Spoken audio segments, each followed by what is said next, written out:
Hi everyone. Let's take a look at your Unit 3 test review. This video will kind of just work through the entire review beginning to end. I probably will split it up into a couple of shorter videos just to keep the length down. But this is starting with the first part where you can use a calculator. So you'll notice that I have Desmos kind of hiding down there in the corner. Okay, so starting with this first one. Find the slope of the tangent line, which hopefully by now, when you see slope of tangent line, your brain is thinking derivative, right? So we need to do the derivative of this expression, which is going to involve using like dy dx here. And remember that dy dx comes out anytime we do a derivative of a y term. So for this first term, it's a 3y squared. So I'm starting with a dy dx. And then the derivative of 3y squared following my normal derivative rules would be 6y. So minus 2x squared, so in derivative land, that would be a minus 4x. And then equals 6. The 6 is just going to zero out, right? But for the minus 2xy, I am going to have to do that with product rules. So I'm going to go through that pretty thoroughly here. I don't know if I'll do it this thoroughly for every one of these because these come up a lot. But I want to make sure that if you're struggling with this, you get to see it at least once. So my u is negative 2x. They're too far in the corner.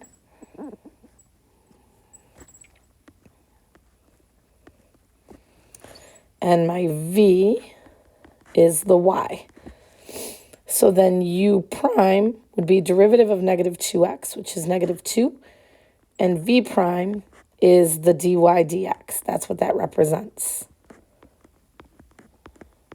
Okay, let's go back to what we were working on over here. So for my product rule, I'm starting with u prime v, right? So that's going to be a negative 2y. Plus, now it is a plus, but I know this term is going to be negative, so I'm going to write a minus here in just a second. But it's v prime times u, so I'm going to say minus dy dx. So I took that negative off the 2x.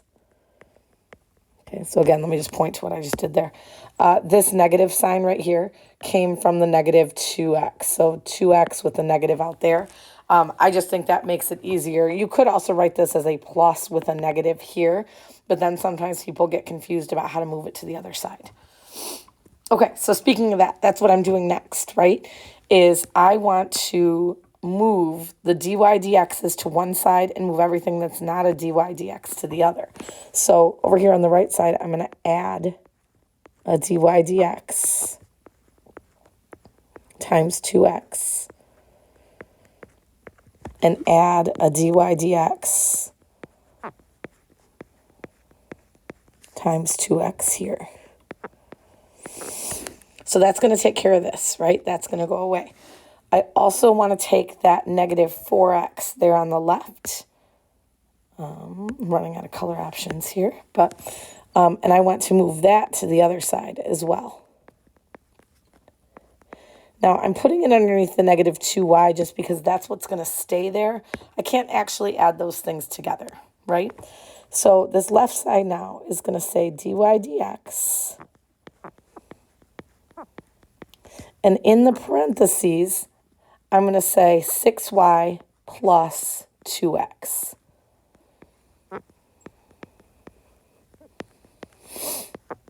Equals, and then over on the left side, I'm sorry, the right side, I swear I know my right from left, I have a negative 2y plus a 4x. So then my last step, and I'm a little space limited, so I don't know if I'm going to write out this whole thing, but now what I want to do is divide by this 6y plus 2x. So I'm going to divide by that over here as well. I'm going to write it off to the side. So now I have dy dx still left on the left side equals, and then I'll have the negative 2y plus 4x that was on the right side already, divided by my parenthesis, which was a 6y plus 2x. Okay, so that's the process that gave me my derivative expression. I do now want to go back and find the derivative at this specific point that they gave me, which is 3 comma 2. Okay, so really notation-wise, here's the best way to show that. Just next to this derivative that I just found, I'm going to say, all right, let's find this at 3 comma 2. Okay, and normally I would just keep moving over here to the right like this, running a little bit out of space, so I'm going to do that down below. So I'm going to say negative 2 times my y value of 2 plus 4 times my x value of 3 over 6 times 2 plus 2 times 3. All right, crunch some numbers here. That's a negative 4 plus a 12, so I believe I end up with an 8. And on the bottom, that's a 12 plus a 6, so that's an 18. But that's what I am declaring as my final answer, is the 8 over 18. Oh, we could reduce it if we really wanted to, right? We could make it a 4 over 9 if we really wanted. But that's what this question was asking me to do. Now, this next step is by far not required, right? But I do just want to show you, if you were able to use a calculator on this, what you could do on Desmos to check and see if your answer is correct. Because once we find the derivative at this point, I mean, because they gave us the point, throwing together a tangent line is really not that hard. Okay, so let's go visit our friend Desmos here. Try to make that a little bit bigger so you can see. And I'm going to have to use the built-in keyboard here. So, I mean, obviously you could just type this, but I'm going to graph the original relation that I was given. No idea what that looks like. It's probably something crazy, but this is a 3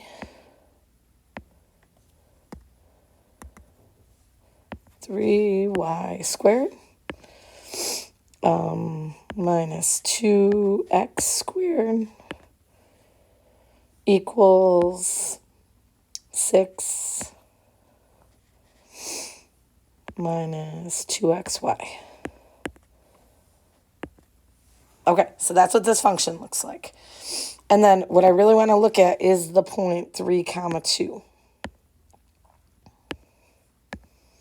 Okay, so that blue dot right there, that's what I'm looking for. And I'm expecting my tangent line to lay kind of, you know, right, well, pretend I touched that dot. Sorry, that's hard with the Apple Pencil, but my tangent line should look something like that. It should run right along that side of my function. So I'm going to graph that tangent line. Let's go in here.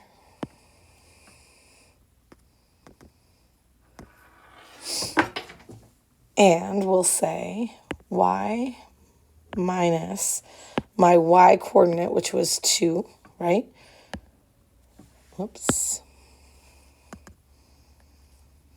Equals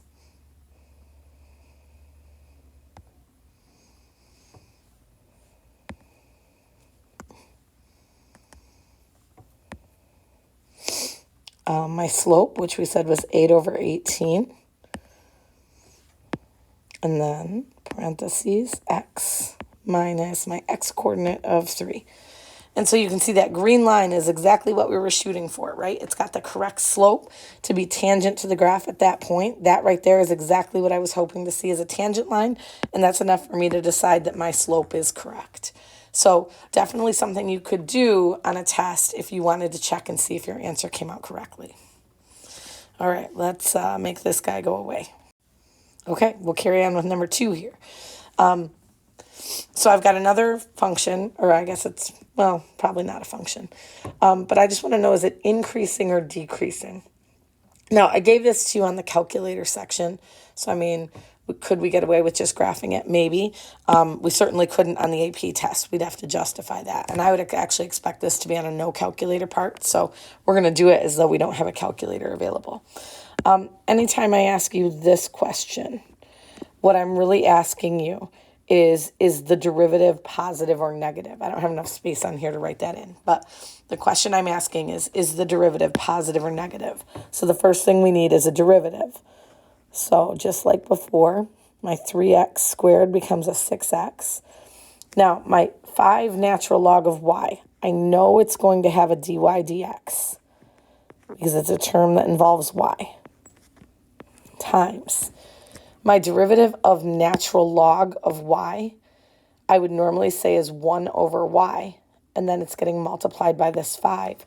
So this is just going to be 5 over y, and then this equals 0 because my derivative of 12 is 0. Okay, I'm going to move the 6x to the other side. So I have dy dx times 5 over y equals a negative 6x. And then to get rid of that 5 over y, because I want dy dx by itself, I would multiply by a reciprocal. I would multiply by y over 5, multiply by y over 5. So this disappears with that. And so now I have this, dy dx equals, this is going to be a negative 6xy, all of that on top with a 5 on the bottom. Okay, so now let's evaluate at 2 comma 1. And realistically, I don't even need the value. Really, all I care about is whether it's going to come out positive or negative. But I'll go ahead and just evaluate. So 2 comma 1 equals, and again, I'm going to move down here. So this is negative 6 times 2 times 1 over 5. And so it's going to be like negative 12 over 5, but it's negative. That's the point, right? This thing is less than 0. So as far as what I would want my response to say here, I would say something along the lines of it must be decreasing. Okay, I'm trying to squeeze my response in here. Because the derivative at 2 comma 1 is negative. Okay, so this thing right here in red, this is what I would want my final answer to look like. Okay, make sure you use the term derivative. Okay, make sure you mention that you're talking about a derivative here. That's the thing that's negative. Okay, oh, another dy dx one. Man, I hit you with a lot of these right away. It's okay, we're probably getting good at them, right? Okay, this one we just have to find dy dx, so we just have to find a derivative. So I'm going to start with 2x. Okay, I do have myself a product rule here. So remember, just like we did before, this is going to be a negative 2x and this is going to be a y. Actually, I think that's exactly the same thing it was up above. So that's going to give me a negative 2y. That's u prime v. And then minus dy dx times u, which is a 2x. And again, I put the negative in front of the dy dx. If you wanted to, you could make this a plus and then put the negative here. That's fine too. And then the next term I know for sure has a y in it, so I'm going to throw in a dy dx. And then multiply by my derivative, which is 3y squared. All of that has to equal 0. Okay, for the sake of keeping it simple when I write it out on my screen, I think I'm going to pick up the 2x and the 2y and move them to the other side. So I'm going to subtract a 2x, and I'm going to add a 2y.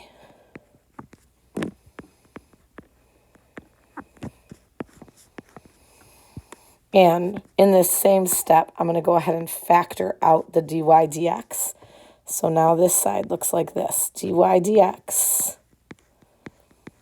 and in the parentheses, negative 2x plus 3y squared. And that equals a negative 2x plus 2y. And then my last step would just be to divide. So I'm going to go dy dx equals up top, negative 2x plus 2y. Could also write that as 2y minus 2x. That'd be fine. And then this would be negative 2x plus 3y squared on the bottom. And that's it. That's your derivative. Okay, this next one dives into some chain rule. Okay, so this next one wants me to find a derivative, right? And I know that because of this f prime right here. So I'm going to work from the inside out. First derivative I'm going to find is the x squared, okay? And so derivative of x squared is a 2x. And I guess I should probably label this. Let's see. So this should be f prime of x equals, and the first derivative I'm writing down is that derivative of x squared, which is 2x, times. And then I want to do the derivative of inverse tangent, which is 1 over 1 plus, and it's normally x squared, right? But the thing that's going there is no longer an x. It's this x squared that was here before. It's this, okay? So right here I'm putting an x squared that is being squared. Okay, that's how chain rule works. I probably would clean this up just a little bit to make our lives a little easier on this next step. So I'm going to go, this is 2x on top, and then on the bottom, this is really 1 plus x to the 4th.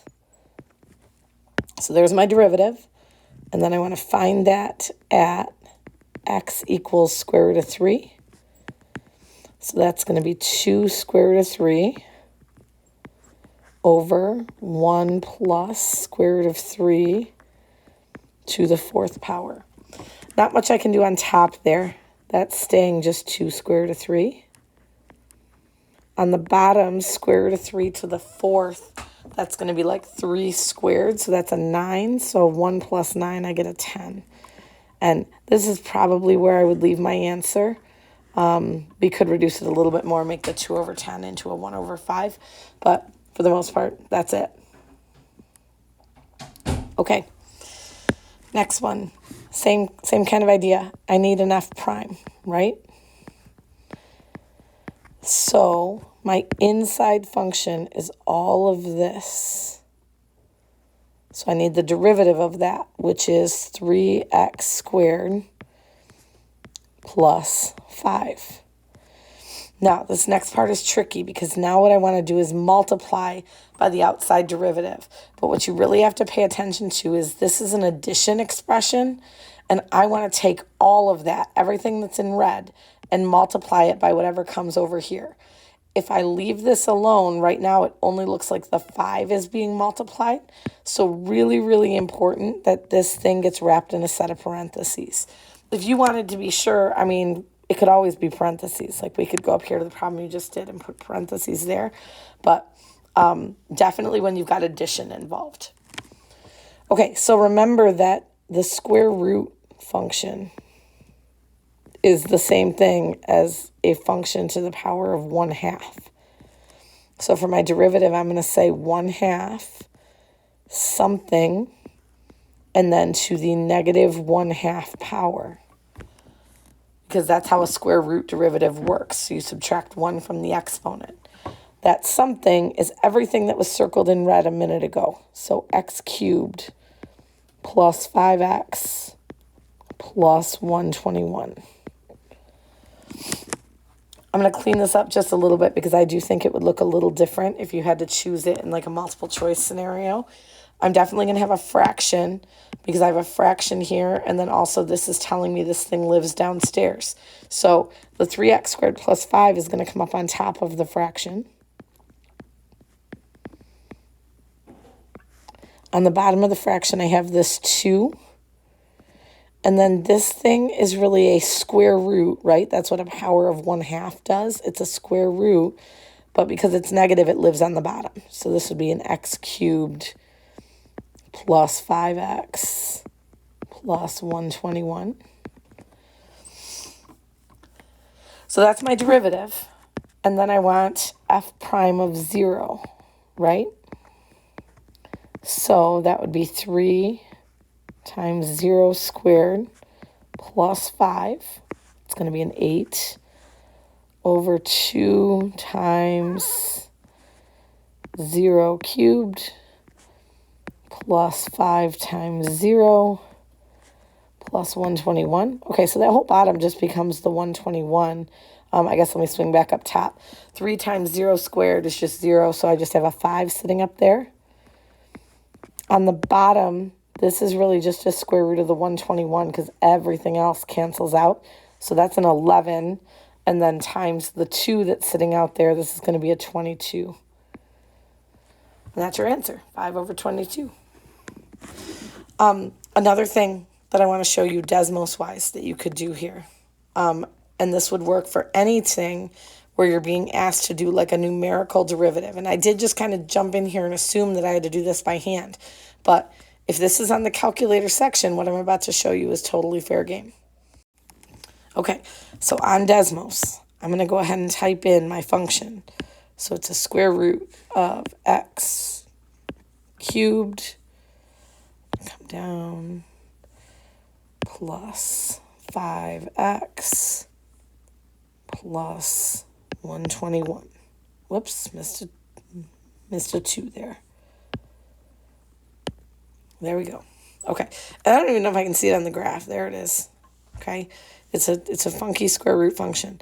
What I did miss here that I wanted to do is I need an f of x in front of this. This is a little bit tricky with the keyboard. It'd be fine if you had like a regular computer keyboard, because I just have to literally type in f of x. Okay, so then on my next line, what I want to type is f prime of, sorry, it might be kind of hard to see down there, but I want f prime of 0. My Desmos is too low on my screen, so. Okay, and you'll notice that it gives me this number here. It gives me this 0.227 number, right? Where'd my answer go? 5 over 22. So what I can also do in Desmos is I can just hop down to this next line and I can type in 5. I do not have enough room on my screen, guys. Sorry. Divided by 22. And it will tell me that decimal. And so what I'm looking at is my answer matches what Desmos says f prime of 0 was. I do promise that that process actually goes a whole lot faster. It's just really hard to do on like the touch screen iPad. But it works, right? And so you absolutely could. And realistically, if this question had said, you know, you must show your work or something like that, if you had a calculator available to you, you could have just gotten the answer from there. Just do remember that if you are going to write down a decimal answer, you go to at least 3 decimal places. So 0.227 would be appropriate here. Okay, down we go. One more. This one should be pretty quick. This is another chain rule one. I just want an expression for the derivative. So my derivative is going to start with the inside derivative, which is the g of x. And so my derivative of g of x, I'm just going to write as g prime of x times. And then derivative of natural log is 1 over x, except instead of an x, it's that thing that's circled in red, right? It's the g of x. And then I can smash these together just by taking this g prime and putting it up on top. So I can say g prime of x over g of x. And that would be my derivative. Okay, I'll go ahead and start up a new video for the second page.